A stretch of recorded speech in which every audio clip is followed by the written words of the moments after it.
Today we're at Central Stations of Exit B, and we are going to a building called Worldwide House. Inside Worldwide House is Worldwide Plaza, is the home away from home for the OFW, which stands for Oversea Foreign Workers. Exactly, OFW. I thought it stands for female. No, it's Oversea Foreign Workers. And this typically they come here on their days off, especially on Sunday. It is very crowded. Or maybe Saturday. Or Saturday, but mainly it's a weekend. When you come here, you will see a lot of the female foreign workers here. They will do such as transactions as sending money back home, buying their own native foods, just overall conjugate to meet their friends here. And today we know how many Philippine typically majority of the foreign workers here are Philippine, a woman from Philippines, and you have some from Indonesia. As far as I know, is total of the helpers in Hong Kong, the population is 300,000. And also typically that you have a division of district where the certain ethnic group will work at. For example, in Central, you're going to see a lot of concentrations of Are we going this way or Filipino women. We're going this way. Yeah, this is where the stores are. This is the shopping. The shopping, correct. In here, you will see that they will come here and do transactions like sending money back home, buying that items from home that otherwise they are not able to get, except in this particular area. But also, there's certain part of Hong Kong they can buy their native food as well. But mostly they come here during the weekends. If you come here Saturday and Sunday, it's very packed. You cannot even walk. I'm sure. I tried once. I couldn't walk either. Yes, I was here a few times on Sundays, and boy, it was packed. Nothing but females. Hence, overseas foreign workers. And they do have their own Philippine National Bank has a branch over here as well. This one? Yes. As you can see, all their food from their own native country. And they have a shipping here where you can ship package, luggage back home. This place where they exchange your money.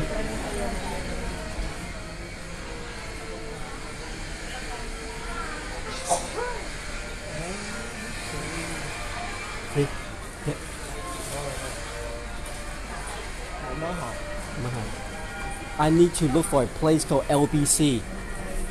It's a shipping. It's a shipping place.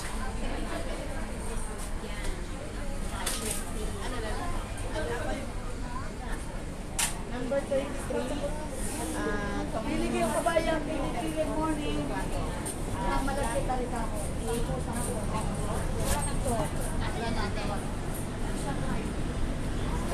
Go upstairs.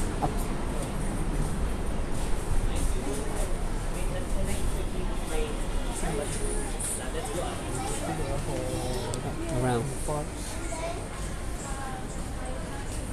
The Galley Francis.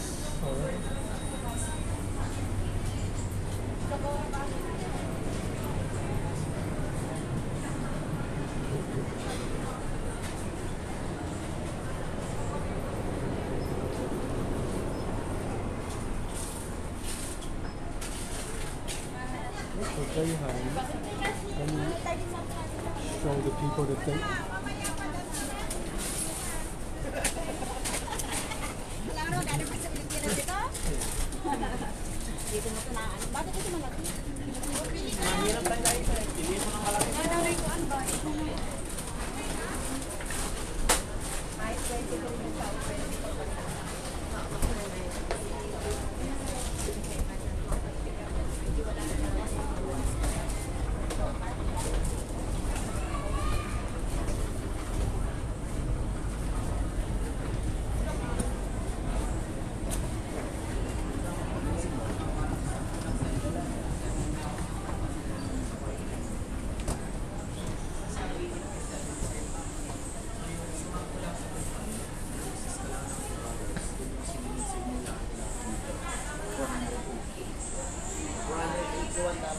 Oh, yes. As you can see, they'll come here.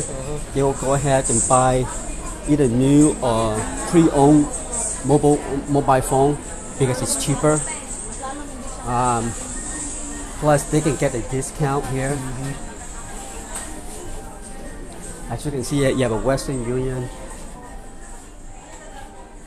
More than one. More than one.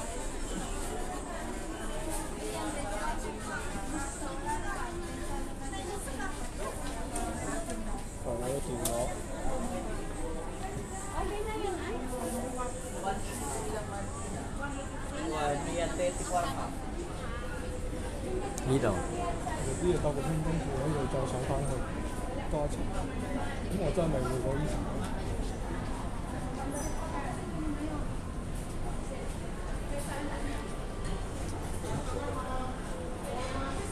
Typically, you have a domestic helper that work here. They will work about 6 days a week, and they will receive only 1 day off. And during that 1 day, they will congregate either on the street bridges, and just to be with their friends, sharing foods, having a good time, because that's the only day that they can catch up on gossips and things at home. This is the labor law in Hong Kong. Yes, they do work very hard here. They, most of them work at least 12 hours a day. Some's 18 as well. So it is not an easy job, and most people wouldn't do it.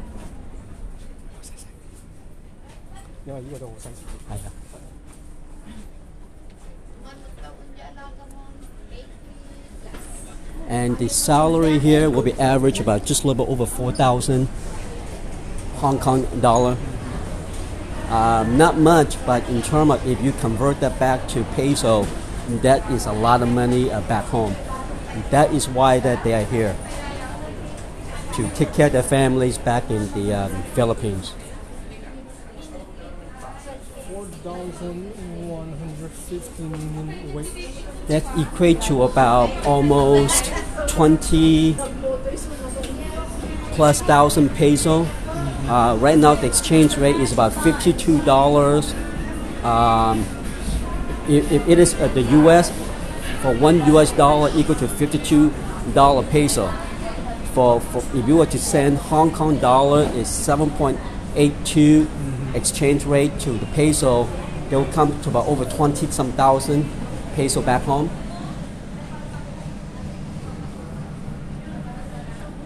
Well, we're going to have to interview a helper in the next episode. Yes. Being a domestic worker, it's not easy. It's a very hard job because it is a very demanding job, especially if you work in Hong Kong. Also, is Sabi ni Tito, have to be lucky if they got a good employer. Yes.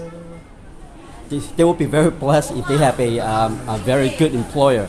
But majority of them, employer is so-so. Below so-so. Oh, yes. Well, I just want to be... Well, put this way, this is the fact. If you've been to Hong Kong, the average size of the family, you know what's happening. It's because we live in a small, compact size apartment.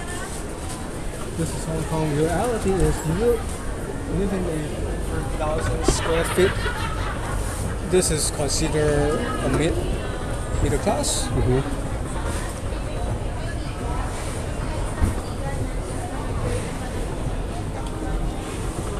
Oh, this is the top floor. With the top floors, again, you have clothes, shoes, where the merchandise is reasonably priced. Ate, wala pang magandang sapatos. Ito pang bata. 20 na lang nga, pansunog ni Jan. Hindi mo alam?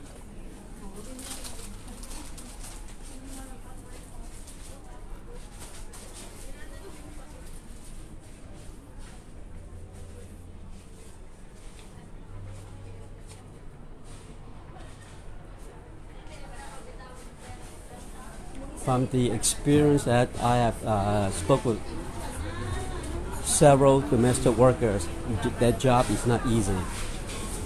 It's very demanding, and the employers is very demanding as well. Can you imagine that you work somewhere between 12 to 18 hours a day? From cleaning the house, cooking, doing the grocery shopping, taking care of the children, the grandfather, grandmother, running errands, everything that the employer expects you to do, they want you to do because they think that what they pay you, you should, in essence, is like almost like a slave to them. Modern slave. Yes. So there's never been a voice for the OFW because majority of them are afraid to speak out. Well, consider as minority somehow, Yes. but this is a big group of minority. Correct. 咁其實 is pretty bad， 好慘，係啊。好可憐，但係冇辦法，因為 they have to ship the money back home， 佢哋要寄啲錢翻鄉下。And some of them don't even have their own rooms. They have to sleep in the living room on the couch, and they have to wait for the employers to go to bed first. Then they can able to use the couch or sofa to sleep on. So yes, the living conditions is not that great, but yet they are willing to stay in Hong Kong and work here because they want to make the money and send back to their family. And this is reality lah in Hong Kong. Yes, it is a reality in Hong Kong. Hey KP, Hong Kong is not a heaven, right? No, Hong Kong definitely is not heaven. Concept or mislead the people think Hong Kong is a heaven. 香港唔係天堂。Don't fool by me. I know I mislead so many people when I walk along the street. Oh, people say, oh, so good, whatever. Sorry, you just look at what on the bright side. You are, for tourists, you are only looking at the tip of the iceberg. You're not really looking below the iceberg in regards to Hong Kong side. But the reality is that you have hundreds of thousands of overseas foreign workers, and majority, I would say about 99.9% they are women. They left their family at home because there's no employment, no jobs, no opportunity. That's why that they have a 1 or 2 year contract. After the contract, if the employer think that they do a good job, they may resign them again. If not, they have to find a new one. And the labor law in Hong Kong is very strange. Once your contract is terminated, you have to exit the country before you can find a new employer to bring you back in again. So the labor law itself is not really advantageous for the OFW. And I know this first-hand experience, knowing some of the people working in this area.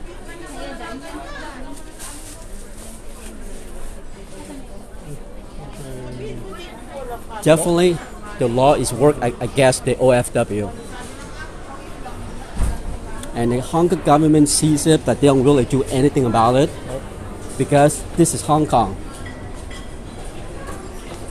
What things that you don't want to see, they will sweep under the carpet. So when you come to Hong Kong, when you see people wear a t-shirt, I love Hong Kong, you better understand what Hong Kong is all about before you wear the t-shirt, I love Hong Kong. It's more like a modern day slavery, except it is legalized in this country.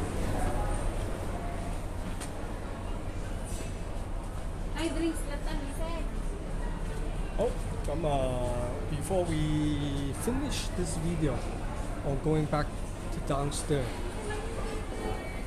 anything say? Well, as you can see, life is normal here, but in reality, it is that unfortunately, money have to make from somewhere. So since it is Hong Kong, that's why the overseas foreign worker women, they are here. And again, I tip my hat to them. It is a very hard job. to do. You're talking about typically they start 6, 7 in the morning, and some of them don't finish until midnight.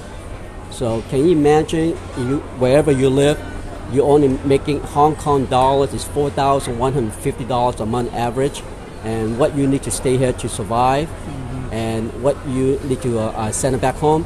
Now,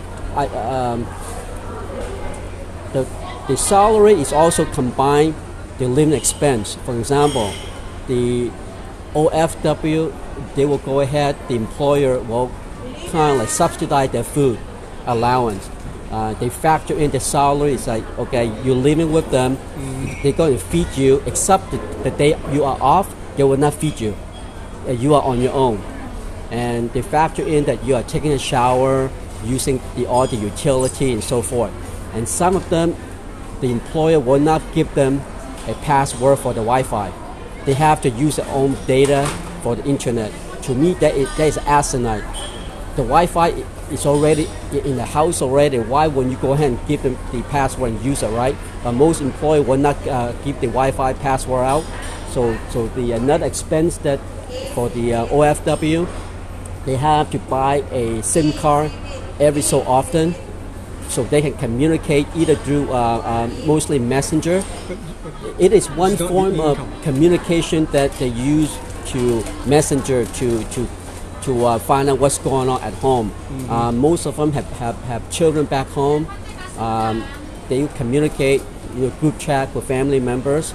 So yeah, it is an essential tool that the OFW relies on. But nevertheless, it is another expense that which the employee should provide the password while they're living there anyway, but they don't.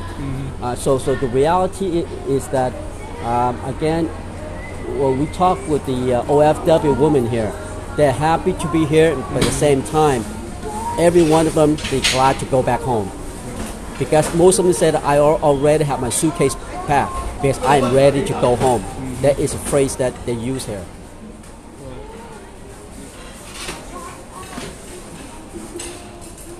But yeah, when you come here on Sunday on Connect Road in Central of the Central MTR B exit, Or A. or A or B, yeah. and then you are right at the Worldwide House, and you go inside, go to Worldwide Plaza. You go ahead and come Saturday and Sunday, this place is packed and jammed. Oh, definitely. By the way, they here very early on the day off, like around 7. This place is packed. It's packed. Because they want to utilize the Yeah, whole day. correct. They use the whole day because they don't have much time. Yeah. Because some of them, or I would say majority, of them have curfews. Meaning, if they are off Sunday, that's why that they want to out of the house by 7 a.m. is because the employer required them to be back. Some at 8 p.m., some at 10 p.m. So in essence, even that day off, they are not off because it's still controlled by the employer. So that's why you understand why they rather get out of the house by 7 a.m. But some employers also require them to work before they get out the house. Okay. So yeah, so one day out of entire 7 days, this is their peace haven here, where they can go ahead and be with friends, talk with families. If you see them of the footbridge of Centrals or wherever they may be, they are there. They always gather in a makeshift of cardboard boxes because they there to have a good time, to share their own food from home, and even celebration of birthday and so forth, and anniversary. So when you see them there, when you walk around Central, you understand, you see them, those people, and now you realize that who and what they are. They're pretty friendly. There's a few times that I talk to them, they stop, they provide me pizza and so forth, and they're very nice people. You just have to know them and know why they are here. The main thing they here is because the economic environment back their country. Otherwise, they will not be here. I won't be here if an employer treat the way that you are being treated like a slave here. Really, you are. Working 12 to 18 hours a day for $4,150 average Hong Kong dollar. I mean, how can you survive? Okay, next episode again, we will try to get a helpers, one or two, to interview. Is that Correct. good? Is it good? And you will listen to their stories, why they here, and what caused them to stay here, even with the harsh conditions and the living environment here. So stay tuned. Yep. So we're going downstairs.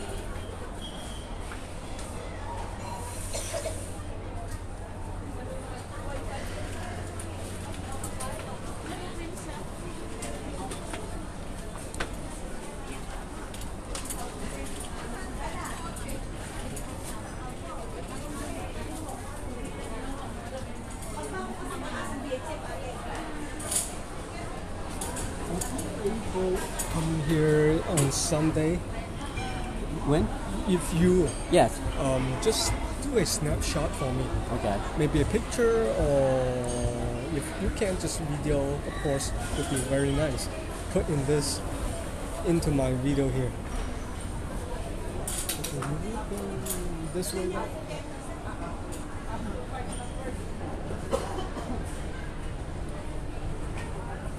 When we speak in also the labor laws, it is not intended to protect the OFW working here. It is strictly majority of the law is for the employer.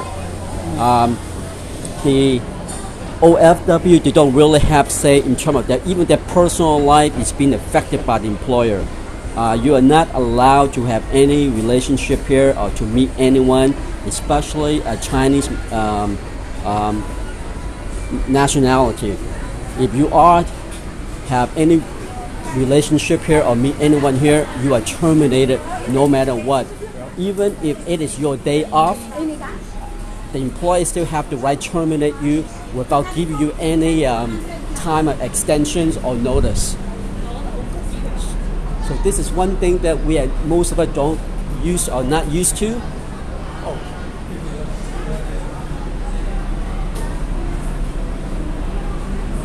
Suppose this is a balcony with the opening to the outside road, but they have some kind of like moderation. I mean, construction.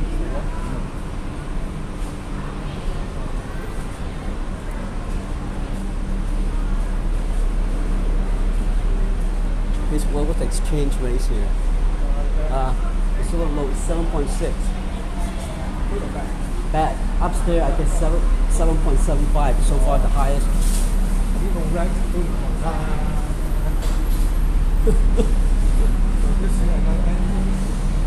Well, this is bad. Yeah.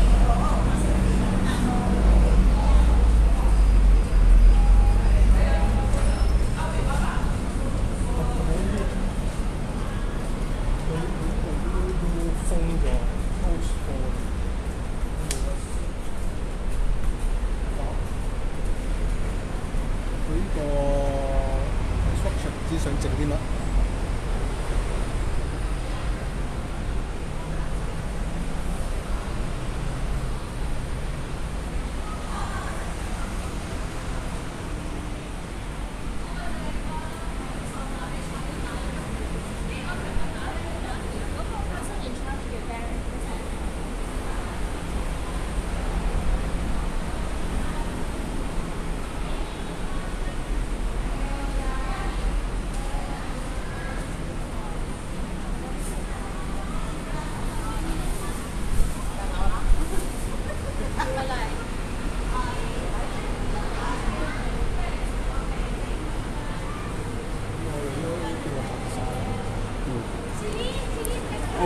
Yeah, that's one thing we have to make it clear, the definition of employer. When we speak of employer, we are talking about the OFW staying at the apartment or the house of the people that they work for. That hence the term employer. Typically, the OFW, they obtain the contract via through a employment agency. And as we can see, Janice and I have seen many, there must be so many different agencies exist here, which telling us that the business is booming.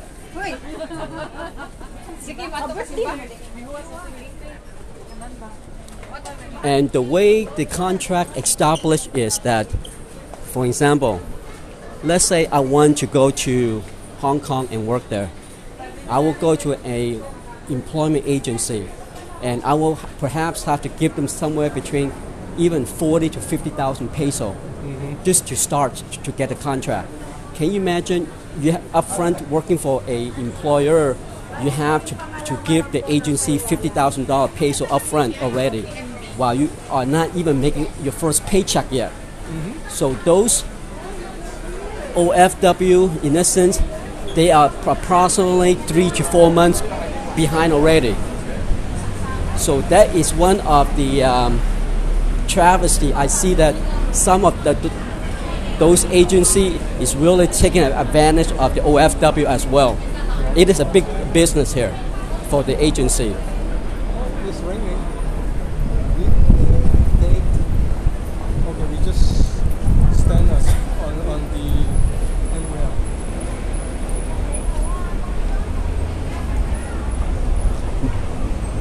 And if you wonder why they're willing to do that, the OFW willing to give 50,000, 40,000 peso to the agency, because they have no choice. Because if they want to work here, they have to play by their rules.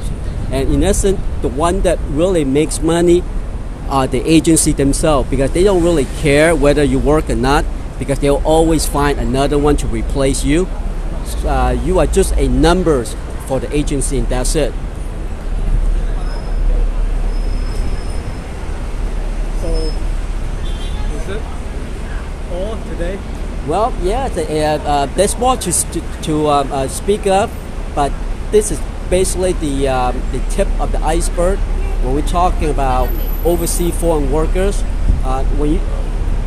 The OFW, they go in places like Hong Kong, Dubai, Saudi Arabia, United Emirates, Kuwait, Israel, and so forth. Wherever a country that needs that cheap help in terms of finance-wise, salary-wise, those are the type that individual they will go ahead and contact an agency for the employment. Because of this type of domestic employment, majority of the OFW, they are not treated nicely or fairly, because they kind of look down on them. To me, that's another travesty. The society that we live in, we should treat everybody equal, but unfortunately, money talks wherever we live. But you come here, get to know the OFW, and each and every one of them has their own story why they are here. Believe me, they don't want to be here, but they have to be here, because back home there is no work. They make more money here than their husband at home, 4 to 5 times the amount. So that is why that they are willing to separate from the family. Some been doing this for 7 to 10 years, and they go home maybe once a year, maybe once every 2 years. And when they go home, they probably go home somewhere between 1 week to 1 month, and then they are back to work again. Because there is no, in essence, there's no really days off. The only days off you get here is the major holidays. That is the only day that you get a day off. Otherwise, you work 6 days a week, 12 to 18 hours a day. So because that, I can appreciate it.